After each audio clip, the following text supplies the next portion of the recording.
স্বামী বিবেকানন্দের জীবন যদি আলোচনা করতে যাওয়া হয়,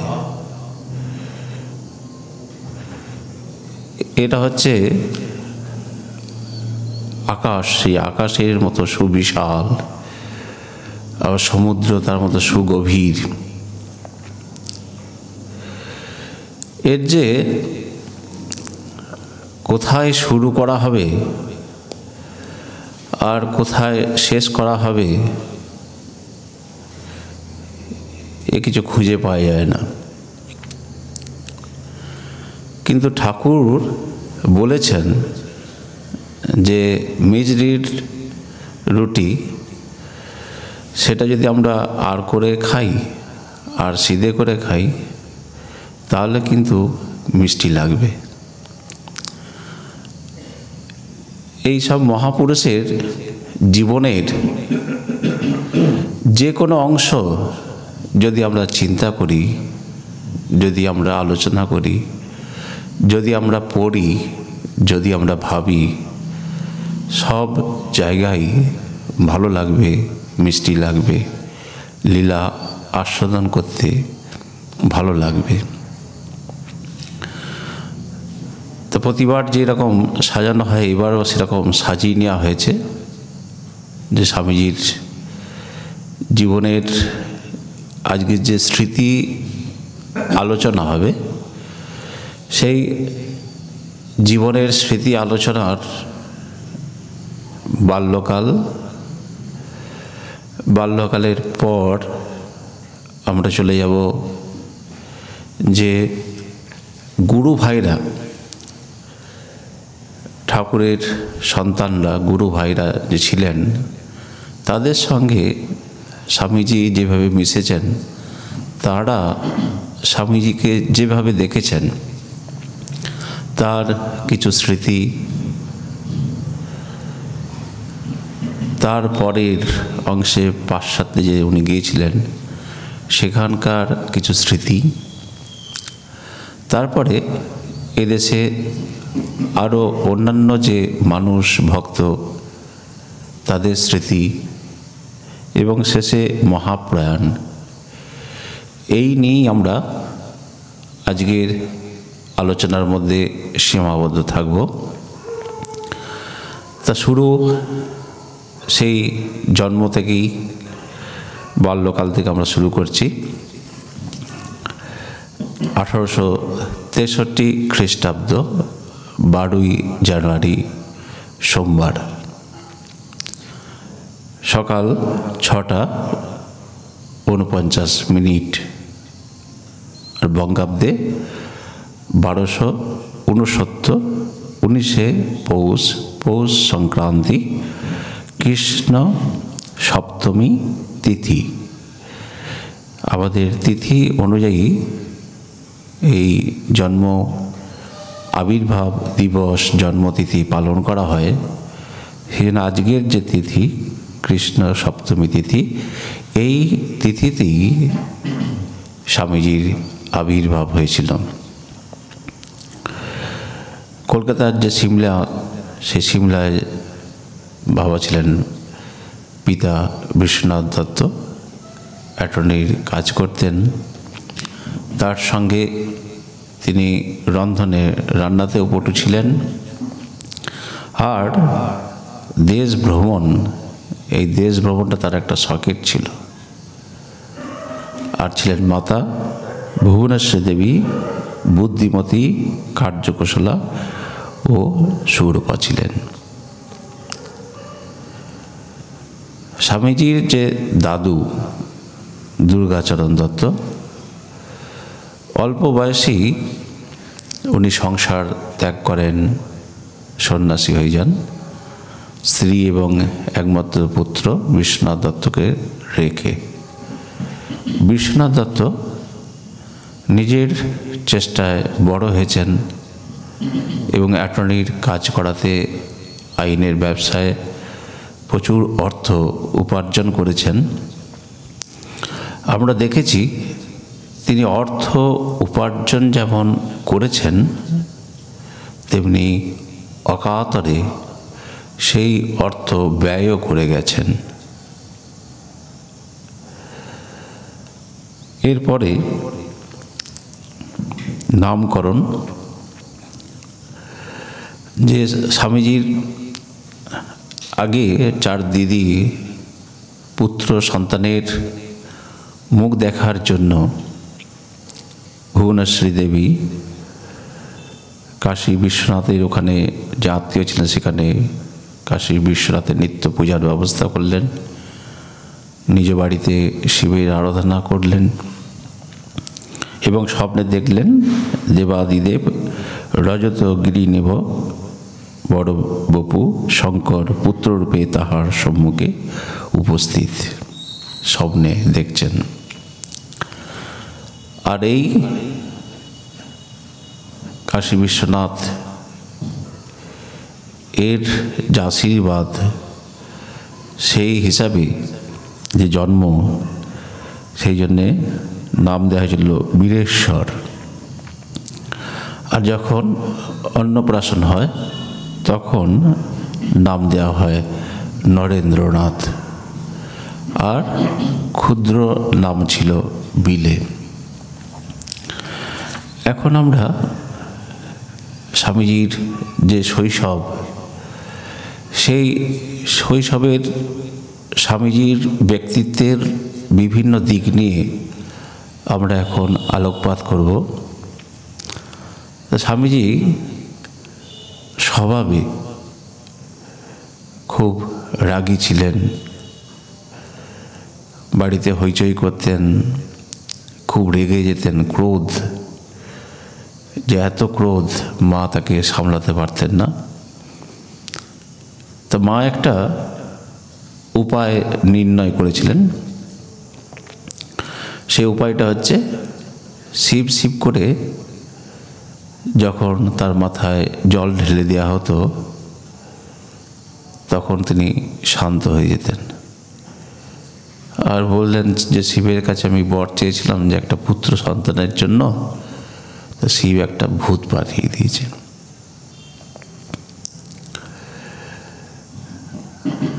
এরপরে আমরা যাব স্বামীজির দান। বাল্যকাল থেকেই বাড়িতে যে সমস্ত ভিক্ষুক বা সন্ন্যাসী আসতেন, সাধু সন্ন্যাসী আসতেন, তিনি বাড়ির বিভিন্ন বস্ত্র জিনিসপত্র সব দিয়ে দিতেন। একদিন এক সন্ন্যাসী এসেছেন, বস্ত্র চাইছেন, পরিধেয় যে নতুন বস্ত্র, সেই বস্ত্র সাথে সাথে খুলে দিয়ে দিলেন। কিন্তু বাচ্চা ছেলের বস্ত্র ছোট, তখন সেই সন্ন্যাসী সেটা মাথায় বেঁধে পাগড়ি বেঁধে চলে গেল আশীর্বাদ করতে করতে। আবার এই দুষ্টামির জন্য অনেক সময় তাকে যে দোতলার ঘরে বন্দি করে রেখে দেওয়া হতো, সেই সময় যদি আবার কোনো ভিক্ষুক বা সন্ন্যাসী আসতেন, তখন ওই দোতলার ঘরের জানলা দিয়ে সেই নতুন কাপড় বস্ত্র মায়ের সব দিয়ে দিতেন। এতে তিনি একটা আনন্দ পেতেন। পরবর্তীকালে স্বামীজি যে উপনিষদের অভির কথা বলেছেন, সাহসের কথা বলেছেন, সেই সেই সাহসের পরিচয় আমরা সেই বাল্যকাল থেকেই দেখতে পাই। যে পাশের বাড়িতে যে চাপা গাছ ছিল, বন্ধুদের সাথে সেই চাপা গাছে যখন তিনি দোল খেতেন, তা সেইটা বাচ্চারা খেলছেন, স্বামীজি তাদের বন্ধুদের নিয়ে আনন্দে। কিন্তু যারা বয়স্ক, বয়স্ক যে দাদু ছিলেন সে পাশে বাড়ি, তার তো ভয় লেগে যাবে, ওই পা ফসকে যদি পড়ে যায় গাছ থেকে তাহলে কী হবে ছেলের। তা তিনি একটা উপায় বার করলেন। তিনি ভাবলেন যে ছেলেদের ভয় দেখাতে হবে। ছেলেদের কাছে গেলেন, তোমরা যেই গাছে দোল খাও, জানো এই গাছে কি আছে? এই গাছে এক প্রকাণ্ড ব্রহ্মদৈত্য আছে। সে সময় করে তোমাদের ঘাড় মটকে দেবে। খবরদার ওই গাছে তোমরা চাপবে না, দোল খাবে না। স্বামীজির বন্ধুরা তো ভয়ই অস্থির, তারা আর আসে না, দোল খায় না। কিন্তু স্বামীজি কোনো বিরাম নেই। স্বামীজি কিন্তু সেই যেমন তার অভ্যাস রুটিন, সে দোল খেয়ে যাচ্ছে। তো বন্ধুরা যখন বলছে যে তুমি নেমে এসো, ওই যে বললেন যে ব্রহ্মদত্তি আছে, তখন স্বামীজি বলছে, বোকা, যদি ব্রহ্মদত্তি থাকতো তাহলে তো আগেই ঘাড় মটকে দিত। এখন কি এসে মটকাবে? তা আগেই তো মটকা দিত। পরখ করতে হবে, দেখতে হবে। এত তার সাহস ছিল। আর তিনি যে ধ্যানসিদ্ধ ছিলেন, সেই ধ্যানসিদ্ধ ছোট থেকেই তার ধ্যান খেলা, ধ্যানের প্রবণতা দেখা যায়। তিনি শুনেছিলেন যে ধ্যান করলে না কীরকম জটা বেরোয়, সেই জটা মাটিতে ঢুকে যায়। তো উনি যখন এরকম ধ্যান খেলছেন, মাঝে মধ্যে দেখছেন তার জটা বেরোচ্ছে কিনা, মাটিতে প্রবেশ করছে কিনা। আর একদিন যখন বন্ধুদের সঙ্গে এরকম ধ্যান খেলছেন, তখন একটা বিষধর গোগুড়ো সাপ সেখানে উপস্থিত হয়। সামনে ফনা তুলে ফনা দুলাতে থাকে। অন্যান্য যে বন্ধু, সেই বন্ধুরা সকলে ভয়ে পালিয়ে যায়। কিন্তু নরেন্দ্রনাথের সেদিকে হুঁশই নেই। তিনি ধ্যানে নিমগ্ন হয়ে আছেন।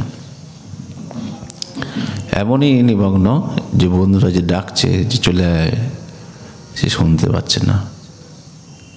কিন্তু কিছুক্ষণ পর সেই সাপ সেইখান থেকে চলে গেল। আর পড়াশোনার স্কুলের একটা ঘটনা আমরা বলি। স্বামীজির মনের দুটো অংশ ছিল। একদিন যখন ক্লাসে মাস্টারমশাই পড়াচ্ছেন, তিনি বন্ধুদের সঙ্গে গল্প করছেন ক্লাস চলাকালীন। ক্লাসে গল্প হচ্ছে শুনে মাস্টারমশাই ছাত্রদের পড়া জিজ্ঞেস করছেন। তো ছাত্ররা তো গল্পেই মশগুল, গল্পেই মন, পড়া তো আর শোনেনি। সেই জন্যে পড়া আর বলতে পারছে না। তখন মাস্টারমশাই সকলকে দাঁড় করিয়ে দিচ্ছে। অবশেষে যখন নরেন্দ্রনাথকে প্রশ্ন করলেন পড়ার ব্যাপারে, নরেন্দ্রনাথ কিন্তু একদম যথাযথ সঠিক উত্তর দিলেন এবং মাস্টারমশাই তাকে বসতে বললেন। এইখানেই দেখা গেল যে স্বামীজি কিন্তু বসতে চাইলেন না।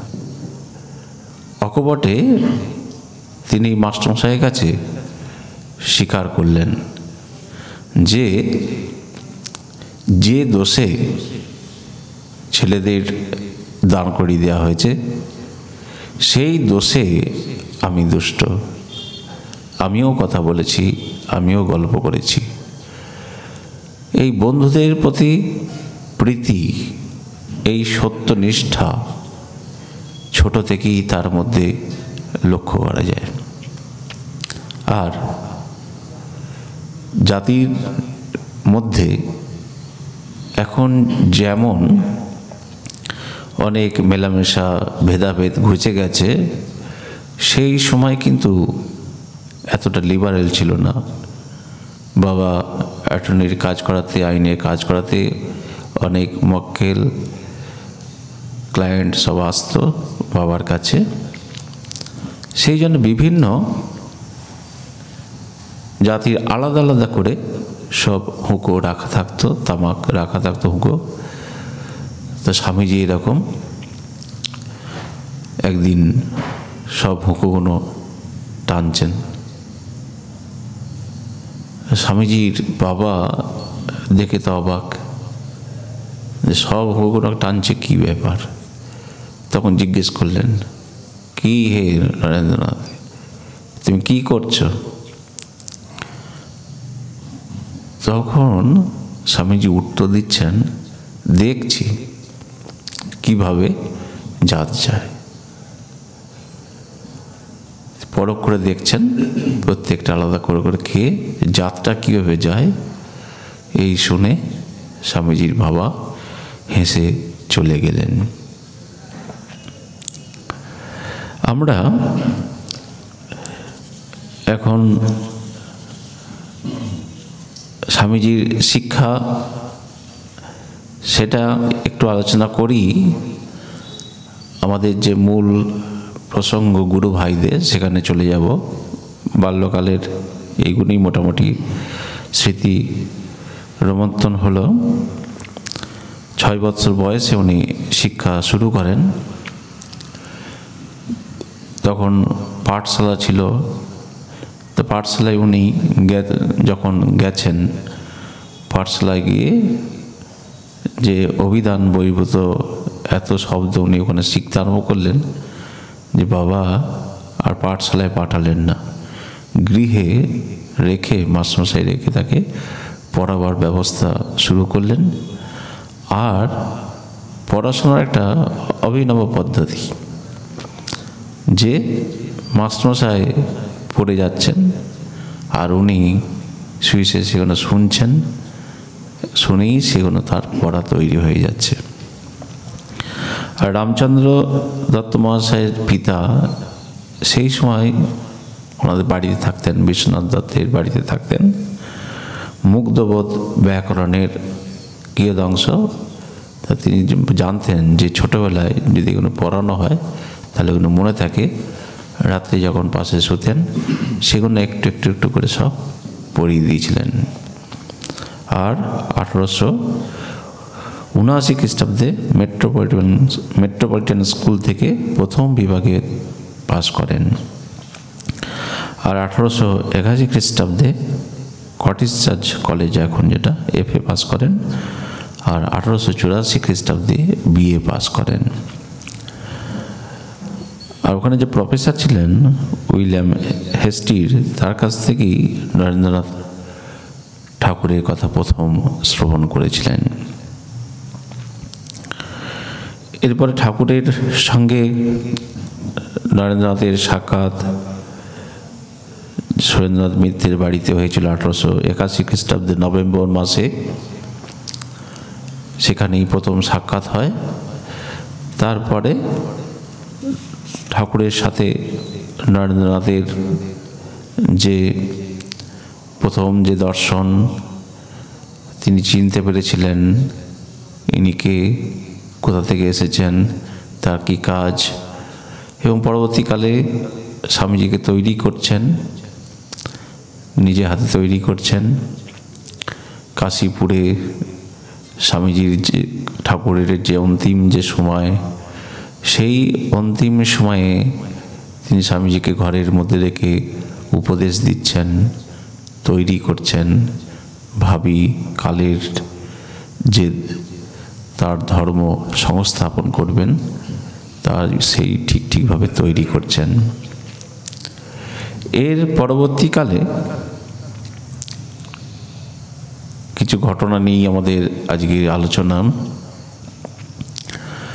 রাজা মহারাজকে নিয়ে ফার্স্ট আমরা শুরু করছি। রাজা মহারাজ একদিন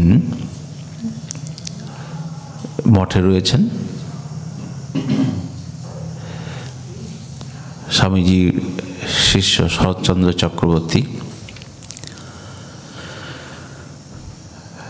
স্বামীজির শরীরটা খুব খারাপ, সেই জন্যে শরৎচন্দ্র চক্রবর্তীকে বললেন, আয় একটু মাসাজ করে দে, গা হাত পা টিপে দে। তো উনি তো স্বামীজির মাসাজ করছেন।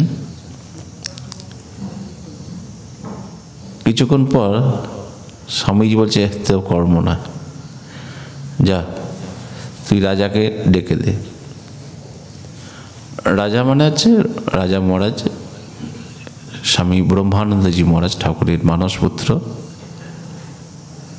সঙ্গে রাজা মহারাজ নামে তিনি খ্যাত, যা রাজাকে ডেকে নিয়ে আয়।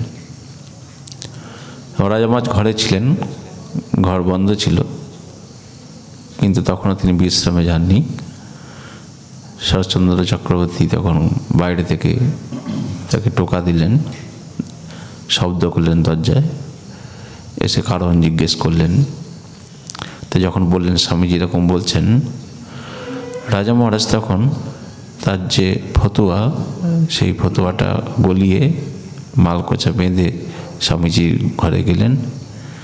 2 ঘন্টা ধরে একদম দলায় মালায় ভালো করে মাসাজ করে ঘরমুক্ত অবস্থায় ফিরে এলেন ঘরে। এখন শরৎচন্দ্র চক্রবর্তীর মনে একটা সংশয়, যে রাজা মহারাজ ঠাকুরের মানসপুত্র,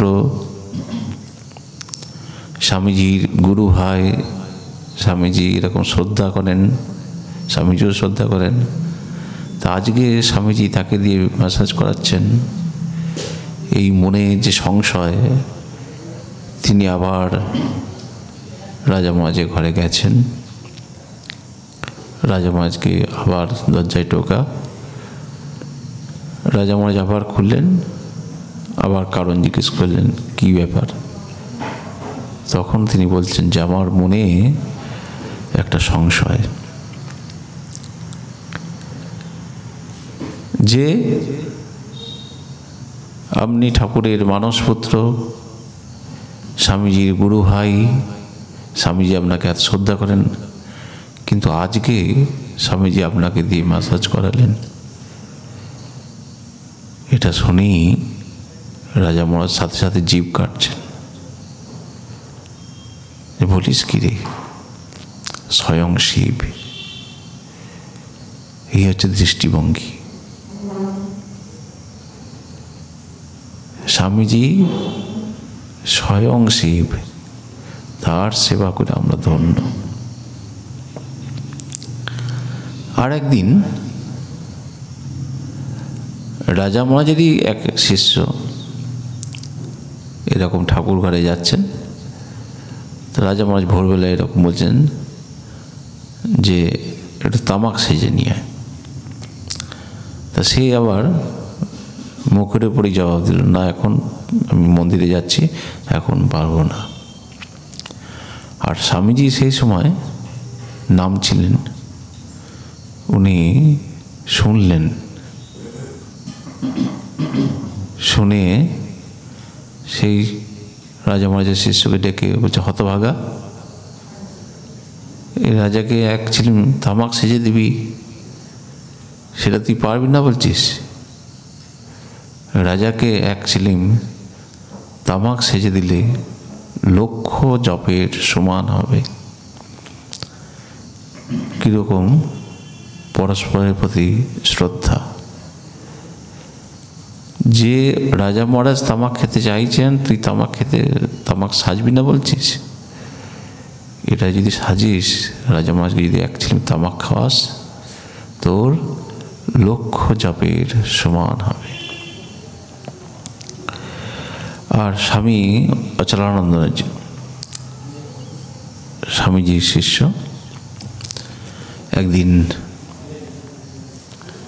মঠের যে মন্দির, সেই মন্দিরের নিচে স্বামীজি গম্ভীরভাবে বসে আছেন, আর রাজা মহারাজ ঠিক তার পেছনে দাঁড়িয়ে। স্বামীজি ডাকলেন অচলানন্দজি মহারাজকে, আয়। কাছে গেলেন, যা ফুল তুলে নিয়ে আয়। ফুল তুলে নিয়ে এসে বললেন, নে আমাকে পূজা কর। স্বামীজি বলছেন, গুরু পূজা নিত্য করবি। এরকম পূজার পর যা আবার ফুল তুলে নিয়ে আয়। উনি আবার ফুল তুলে আনলেন, নে এবার যে সঙ্ঘ অধ্যক্ষ রাজা মহারাজ দাঁড়িয়েছিলেন, একে পূজা কর। এই গুরু আর সঙ্ঘ অধ্যক্ষ এক জানবি, নিত্য পূজা করবি। তো স্বামীজি যেভাবে শিখিয়ে গেছেন, আমাদের এখনো যে সঙ্ঘ গুরুকে ঠাকুরের সচল বিগ্রহ প্রতিনিধি হিসেবে আমাদের দেখা হয়। এরপরে আমরা মহাপুরুষ মহারাজের যে একটি স্মৃতি চারণ করব। বরানগর মঠে একই মশারির নিচে শুয়ে আছেন। রাতের বেলায়, গভীর রাতে আলোর ছটায় মহাপুরুষ মহারাজের ঘুম ভেঙে গেল।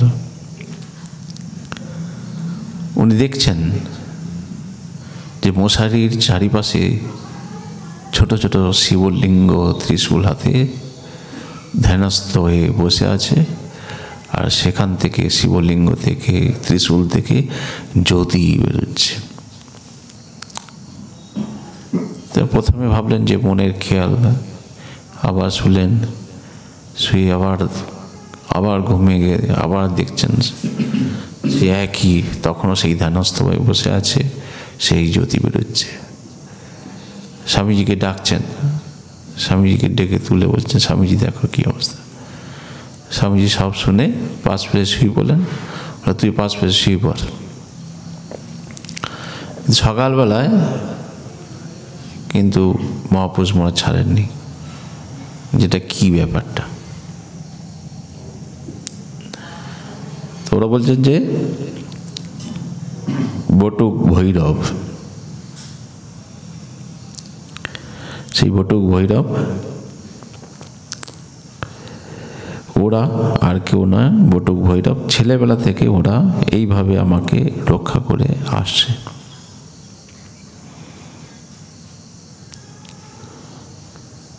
স্বয়ং শিব সাহিত্য এবং শিবের চেলারা তাকে ঘিরে তাকে রক্ষা করছে।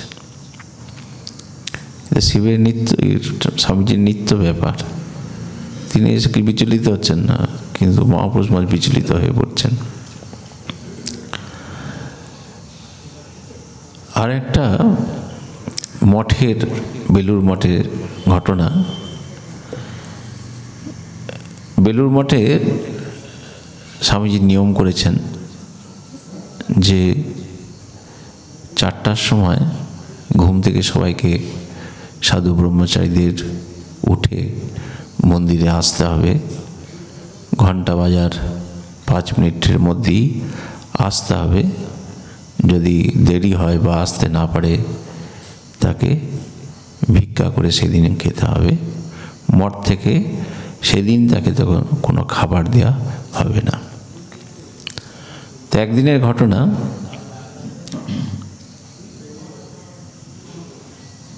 মহাপুরুষ মহারাজ এরকম দেরি হয়েছে, বেশি না, মাত্র হয়তো 10 মিনিট দেরি। সেটা শুনে দেখে স্বামীজি তো ঠিক টাইমেই চলে যান। তো দেখে বললেন, দেখো আমাদের তো নিয়ম করা হয়েছে। পরে মহাপুরুষ মহারাজকে বলছেন যে দেরি করে এলে সেদিন তাকে এরকম ভিক্ষা করে খেতে হবে। তো মহাপুরুষ মহারাজ সাথে সাথেই রাজি হলেন, হ্যাঁ নিশ্চয়ই, নিয়ম যখন হয়েছে যাব, আমি ভিক্ষায় যাব। মহাপুরুষ মহারাজ ভিক্ষায় গেলেন। এদিকে ঠাকুরের প্রসাদ নেমে গিয়ে ঘণ্টা পড়েছে, প্রসাদের ঘণ্টা। সাধু ব্রহ্মচারী সকলে খেতে গেছে, কিন্তু স্বামীজি চুপ করে বসে অপেক্ষা করছেন, তিনি খেতে যাননি। মহাপুরুষ মহারাজ যখন ভিক্ষা নিয়ে প্রবেশ করলেন। স্বামীজি উল্লাসে আনন্দে তার কাছে ছুটে যাচ্ছেন, দাদা কি এনেছো দেখি। অনেক দিন ভিক্ষান্ন খায়নি, আজকে দুই ভাইয়ে বসে এই ভিক্ষান্ন ভাগ করে খাবো। এই হচ্ছে গুরু ভাতার প্রতি টান, ভালোবাসা। যে উনি গেছেন বলে ইনি খেতে বসে গেলেন, এটা করলেন না, তিনিও অপেক্ষা করলেন। অপেক্ষা করে একসাথে ভাগ করে খেলেন, দুজনাই আনন্দ, উৎফুল্ল, ভালোবাসা।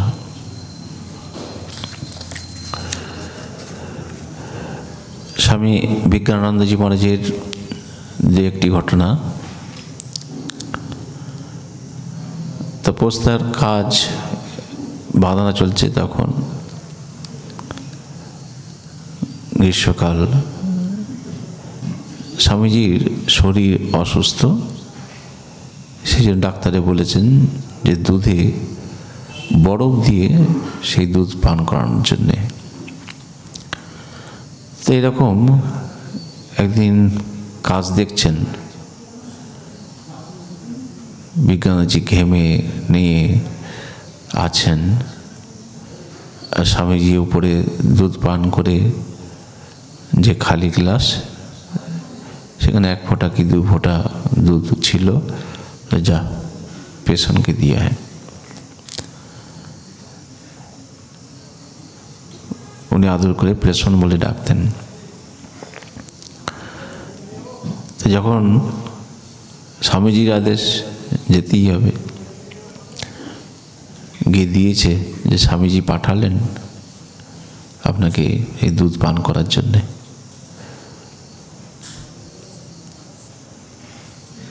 বিজ্ঞানদাজি মনে মনে খুব কষ্ট হল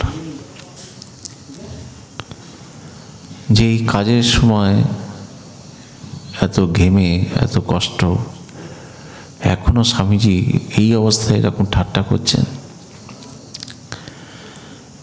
পরক্ষণেই তার ভ্রম সংশোধন করে স্বামীজি পাঠিয়েছেন, শ্রদ্ধার সঙ্গে মাথায় সেই গ্লাস ঠেকিয়ে যে অবশিষ্ট 1 ফোঁটা 2 ফোঁটা ছিল তিনি পান করলেন। কিন্তু অদ্ভুত একটা ব্যাপার, ওই 1-2 ফোঁটা যেই জিভে পড়ল, সঙ্গে সঙ্গে গোটা শরীর শীতল হয়ে গেল। সেই ক্লান্তি, সেই কষ্ট কোথায় যেন দূর হয়ে গেল। আরেকদিন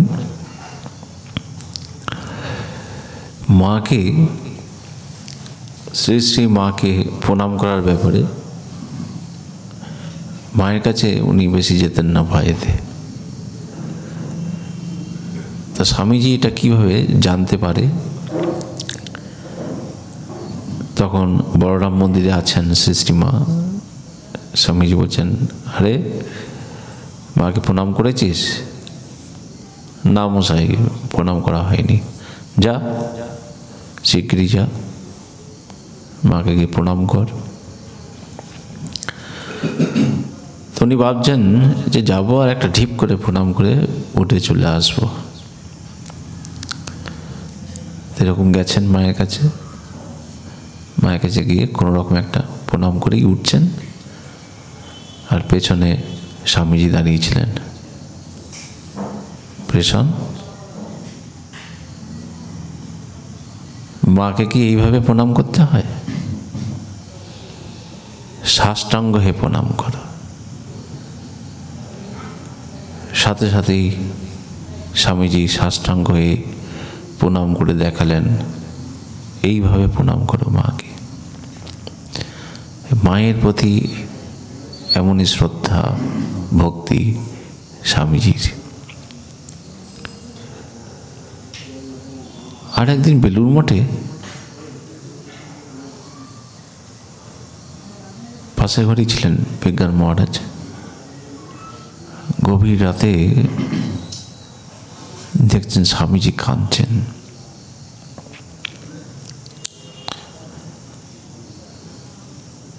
স্বামীজি ভেবেছেন যে মঠে সকলে ঘুমিয়ে গেছে, কিন্তু বিজ্ঞান মহারাজ তখনও জেগেছিলেন। ভেবেছেন যে স্বামীজির হয়তো কোনো শরীর খারাপ হয়েছে। সাথে সাথে তিনি স্বামীজি ঘরে গেছেন, জিজ্ঞেস করেছেন, স্বামীজি আপনার কি শরীর খারাপ হয়েছে? তখন স্বামীজি উত্তর দিচ্ছেন, না, এই জগতের, এই ভারতবর্ষের দুঃখ দুর্দশা, মানুষের কষ্ট থেকে আমার ভেতর ফেটে যাচ্ছে। এত বড় মহাপ্রাণ, তার ধ্যান জ্ঞান চিন্তা ভাবনা সব ভারতবর্ষ। ঠাকুরের কাছে প্রার্থনা করছি, কবে এদের ভালো হবে, কবে এরা ঠিকভাবে থাকতে পারবে, কবে এদের দুঃখ কষ্ট লাঘব হবে। এরকম পরের জন্যে স্বামীজির কষ্ট। এবারে আমরা যাব লাটু মহারাজের স্মৃতি কথায়। তো লাটু মহারাজ প্রায় এরকম ঘুমিয়ে পড়তেন, যখন তখন ঘুমিয়ে পড়তেন। তো এইরকম যখন তখন ঘুমিয়ে পড়ছে দেখে ঠাকুর রেগে গিয়ে একদিন ভাবলেন যে লাটুকে তাড়িয়ে দেবেন। স্বামীজির মধ্যস্থতায় আবার সেই যাত্রায় লাটু মহারাজ রক্ষা পেলেন। লাটু মহারাজ বলছেন, যদি গুরু ভাই হয় তবে হচ্ছে বিবেকানন্দ। আর ত্রিগুণাতীতানন্দজি এরকম একদিন ভাবছেন যে তিনি চলে যাবেন। রাজা মহারাজ আবার বোঝাচ্ছেন, স্বামী ব্রহ্মানন্দজি বলছেন, কিরে কোথায় যাবি? স্বামীজিকে নরেনকে ছেড়ে কোথায় যাবি? এত ভালোবাসা কোথায় পাবি? দেখ, আমিও তো বাড়ি চলে যেতে পারি, কিন্তু এই নরেনের মতো ভালোবাসা, এই ভালোবাসা কোথাও পাবি না।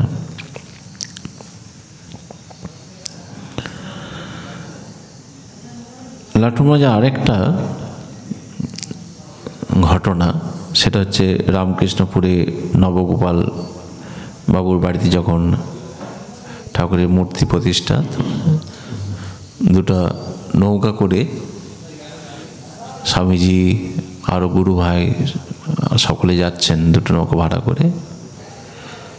সেই নৌকায় ঠিক হলো যে ফাই দিয়ে কিছু ওয়ার্ড, ইংরেজি ওয়ার্ড সব বলতে হবে। সকলেই এরকম বলতে লাগলেন ইংরেজি, verify, magnify, glorify, notify, amplify, মানে যত ওয়ার্ড আছে সব বলে যাচ্ছে। বলতে বলতে বলতে সবার যখন বলা শেষ, আর কোনো ওয়ার্ড পাচ্ছে না। আর লাটু মহারাজ চুপ করে বসে আছেন ওখানে। ওখানে লাটু মহারাজ সাথে সাথে বলছেন আর কি, স্টালটিফাই। স্বামীজি ভাইজি সব অবাক, লাটু মহারাজের মধ্যে বাবা এত কিছু ইংরেজি শব্দ লুকিয়ে আছে। সবাই বিস্ময়ে আনন্দ প্রকাশ করছেন। আর তুরীয়ানন্দজি মহারাজের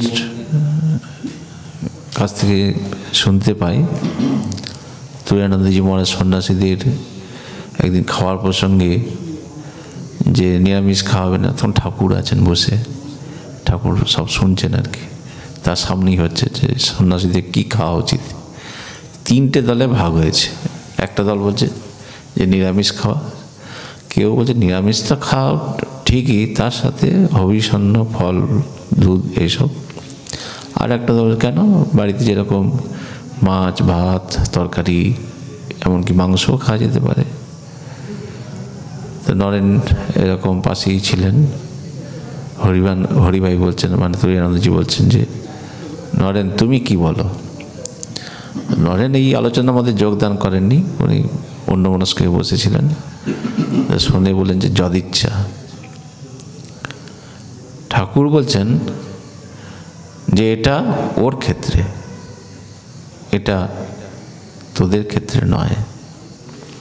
তোদের যার যেমন ভাব সেইভাবে তোদের খাওয়া দাওয়া হবে, আর মতুয়ার বুদ্ধি করবি না যে আমারটাই ঠিক ওদেরটা ঠিক নয়, এটা যেন না হয়।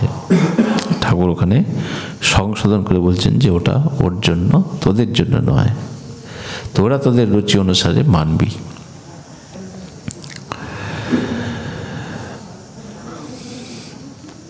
আর একদিন তুরীয়ানন্দজি আর বলছেন যে স্বামীজির কতটা মহাপ্রাণ ছিলেন। তো এরকম চরিত্র নিয়ে একজন মানুষের বাড়িতে ঠাকুর বলছেন যে ওখানে খাওয়া দাওয়া করবি না। তো স্বামীজি সব শুনে একদিন দুই গুরু ভাইকে নিয়ে ওখানে খেতে চলে গেছেন। খেতে এসে আবার ঠাকুরকে আবার বলেছেন যে এরকম খেয়ে এলাম। ঠাকুর তো খুব রেগে গেছেন। তো একদিন স্বামীজি তাদের সঙ্গে করে, সেই ভদ্রলোকের সঙ্গে করে নিয়ে এসেছেন, দিয়ে বলছেন যে একে কিছু করে দিতেই হবে।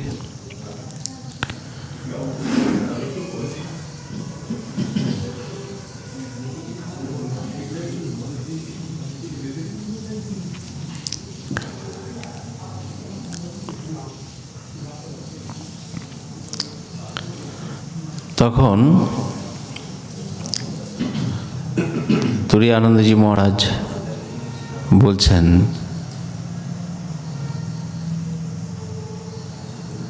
যে ঠাকুর কিছুতেই রাজি নয়, যে তোমাকে কিছু করে দিতেই হবে। সে কি?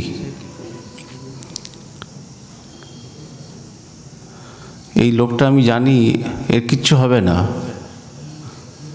স্বামী তত বারবার তাকে বোঝাচ্ছেন, না তোমাকে করতেই হবে।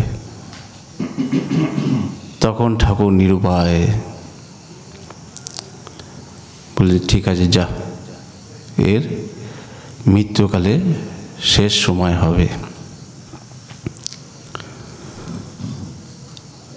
আর রেঙ্গুনে তুরীয়ানন্দজি যখন ফিরছেন তখন শুনছেন যে স্বামীজির শরীর চলে গেছে। ভাগবতে শ্রীকৃষ্ণের উদ্ভব, সেই শ্রীকৃষ্ণের অন্তর্ধাম নিয়ে বর্ণনা করছেন যে চন্দ্রের বিম্ব যখন পুকুরের মধ্যে পড়ে, মাছ তখন ওই চন্দ্রের সাথে খেলা করে।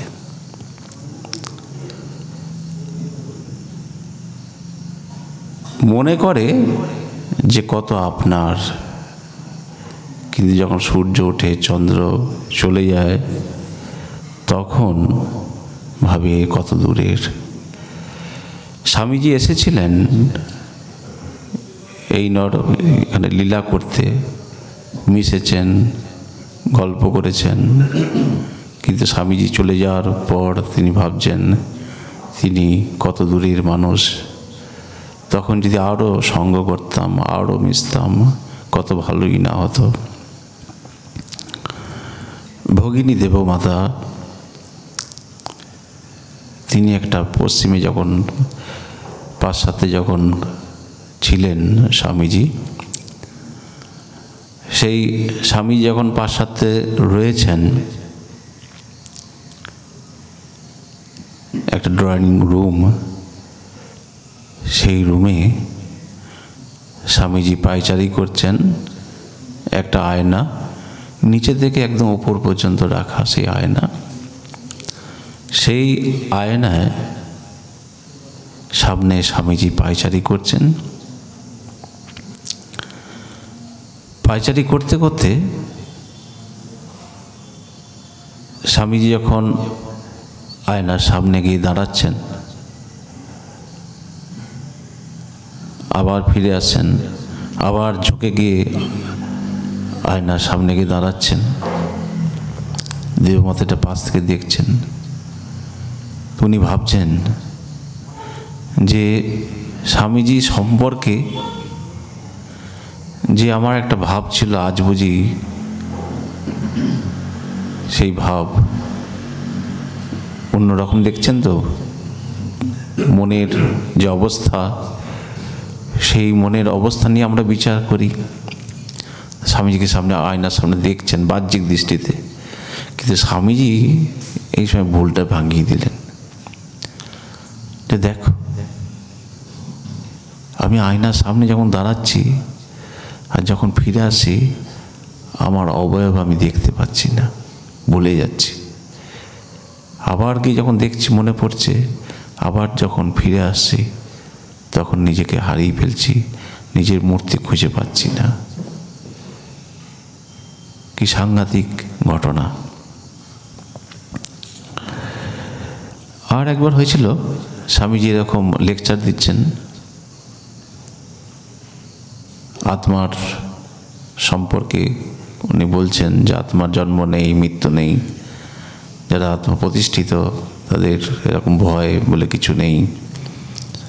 সেখানে কিছু এরকম কাউবাই ছিল, তাদের গ্রামে স্বামীজিকে নিয়ে গিয়ে লেকচারের ব্যবস্থা করলেন। একটা টব উল্টে দিয়ে তার উপর দাঁড়িয়ে স্বামীজির বক্তৃতার ব্যবস্থা। স্বামীজি যখন বলতে শুরু করলেন, তারা সাঁই সাঁই করে গুলি চালাতে শুরু করলেন স্বামীজির মাথার উপর দিয়ে, কানের পাশ দিয়ে। কিন্তু স্বামীজি অবিচল, নিজের আপন মনে বলে যাচ্ছেন স্বামীজি। তখন তারা ছুটে এসে বলছেন, হিয়ার ইজ আওয়ার হিরো। আর স্বদেশে যখন ফিরছেন, স্বদেশে ফেরার পথে এডেনে যখন নেমেছেন, সবার সাথে ঘুরে দেখতে যাচ্ছেন, সেই সময় এক ভারতীয় পানওয়ালাকে দেখে স্বামীজির কি আনন্দ। ছুটে তার কাছে গিয়ে তার সঙ্গে গল্প করছেন। এরা দেখছেন যে স্বামীজি তার কাছ থেকে এক ছিলিম তামাক চেয়ে খাচ্ছেন। স্বজনকে দেখে এত প্রীতি, এত আনন্দ। আর এখানে ট্রেনে যাচ্ছেন একবার, ট্রেনে যাওয়ার সময় একজন মুসলিম ফেরিওয়ালা ছোলা ফেরি করছিলেন। স্বামীজি খাবেন না, কিন্তু ওই গরিব মানুষকে যাতে কিছু অর্থ দেওয়া যায়, সেবককে বললেন একটু ছোলা কেন। তিনি জানতেন স্বামীজির মনোভাব, তো 1 পয়সা ছোলা, 1 আনার ছোলা কিনলেন, কিন্তু তাকে 4 আনা দিলেন। স্বামীজি বলে, কত দিলি? বলছে 4 আনা। বলে 4 আনা তো ওর হবে, দিয়ে ওকে 1 টাকা দিয়ে দে। তখন তাকে 1 টাকা দেওয়া হলো। ও গরিব মানুষ, ওর পরিবার আছে, ওর সংসার আছে, ওকে দিয়ে দে। এরকম ছিলেন স্বামীজির মহাপ্রাণ।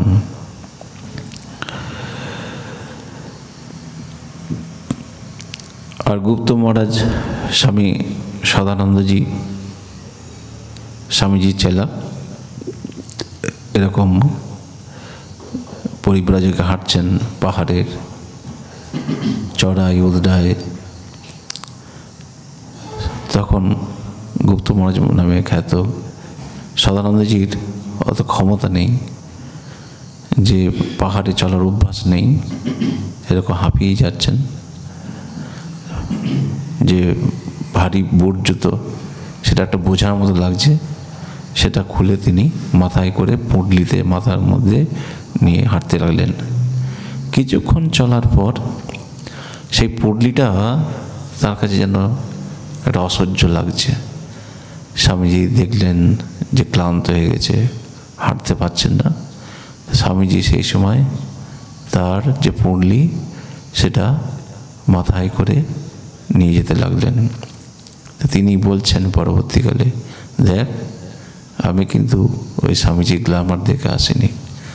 স্বামীজির যে প্রেম, স্বামীজির যে ভালোবাসা, স্বামীজি ছিল প্রেমময়। লাস্ট একটা করি নিবেদিতা প্রসঙ্গে করে, তারপর আমরা শেষ করব। যে ভারতবর্ষের যে নারী শিক্ষা, সেই নারী শিক্ষা স্বামীজি বলছেন যে একটা পাখির দুটো ডানা যদি না থাকে, একটা ডানায় পাখি উঠতে পারে না। সেই জন্যে শুধু পুরুষ নয়, নারীদেরও সমানভাবে তোলা প্রয়োজন, নারী শিক্ষার প্রয়োজন। সেই জন্য বিদেশ থেকে, পাশ্চাত্য থেকে তিনি নিবেদিতাকে নিয়ে এলেন, ওখানকার সেরা ফুলটা তিনি ভারতবর্ষে নিয়ে এলেন। ভারতবর্ষের নারীরা কিসে উন্নতি হবে, কিসে শিক্ষা পাবে, তার জন্যে। তো এখন নিবেদিতা ওই বোস বাড়িতে, সেখানে মিটিং করছেন বলরাম বসুর বাড়িতে, সবাই উপস্থিত রয়েছেন, মাস্টার মশাই, সুরেশ দত্ত, হরমোহন বাবু, আরও সব রয়েছেন গৃহভক্তরা। নিবেদিতা এরকম বলছেন যে নারী শিক্ষা নিয়ে তিনি একটা বিদ্যালয় করতে চান। সেই বিদ্যালয়ে ওই সমস্ত গার্জেনদের যাতে মেয়েরা তাদের মেয়েদের যাতে দেয়, সেই জন্যে নিবেদিতা বলছেন। সেই মিটিংয়ে স্বামীজি সবার মধ্যে গিয়ে বসেছেন, সেটা নিবেদিতা লক্ষ্য করেননি। স্বামীজি সবাইকে খোঁচা দিচ্ছেন, বলছে বল, ওটে বল, আমার মেয়েকে দেবো, কিন্তু কেউ আর সাহস করতে পারছে না, কেউ বলতে পারছে না। তখন স্বামীজি নিজেই দাঁড়িয়ে পড়লেন। ওখানে যে হরমোহন বাবু ছিল, তার মেয়েকে, তোর মেয়েকে দিতেই হবে।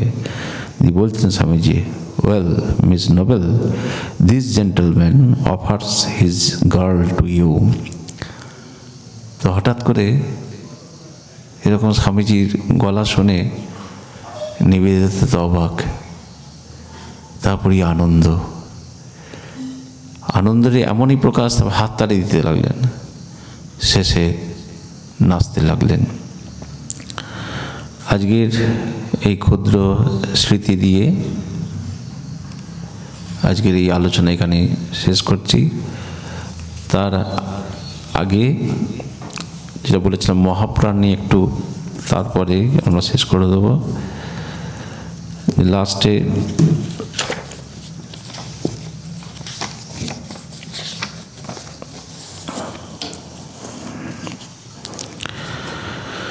চৌঠা জুলাই শুক্রবার 1902 খ্রিস্টাব্দ, উত্তর আমেরিকার স্বাধীনতার পুণ্যতিথি। প্রাতে চা পানের আসরে কতই আমোদ আহ্লাদ চলিল, তাহার পরদিবস শনিবার ও অমাবস্যা। সুতরাং স্বামীজির মনে সেদিন শ্যামা পূজার সংকল্প উদিত হইল, এবং তখনই স্বামী রামকৃষ্ণানন্দের পিতৃদেব তথায় আগমন করায় স্বামীজি সানন্দে তাহাকে ওই অভিলাষ জ্ঞাপনপূর্বক মঠবাসীদের পূজার আয়োজন করিতে বলিলেন। তদন্তর ঠাকুর ঘরে যাইয়া 8টা হইতে 11টা পর্যন্ত গভীর ধ্যানে কাটাইলেন।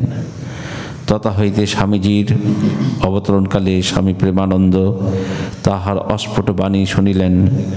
যদি আরেকটি বিবেকানন্দ থাকত, তবে বুঝতে পারত বিবেকানন্দ কি করে গেল।